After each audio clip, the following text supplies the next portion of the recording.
bata na hinawakan ng pantalon ko, hindi ako inihila niya ako.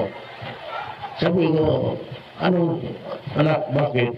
Sabi siya, umiiyak siya, sabi niya, Mayor, patuloy naman itong pa ako bukas, pero pag nabuhay ako, bigyan mo ako ng paa. Alam mo, dumiretso ako doon sa washroom, beta.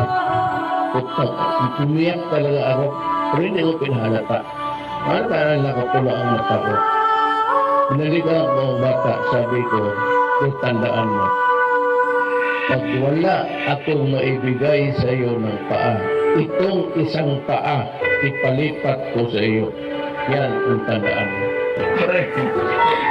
Pag napunta ako doon sa inyo, ikaw mag-alaga sa akin, ha? Magpagaling ka.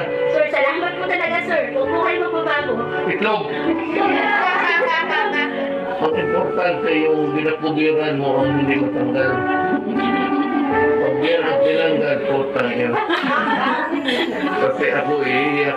Ang sabi ko kay Tercet, alam mo, si President Duterte, he's not just a name. He is not just a person. He is not just a president. He is a symbol of how we should love our country. Ako kasi, empleyado lang ng gobyerno, national government. And so whenever I get a crowd, of course, sa Pilipino lang ako nagbabaw. O respeto, as a trabahante, nagbabaw ako. Ngayon po, sibilya na ako, hindi na ninyo ako trabahante, pareho-pareho na tayo, pababay-babay talaga.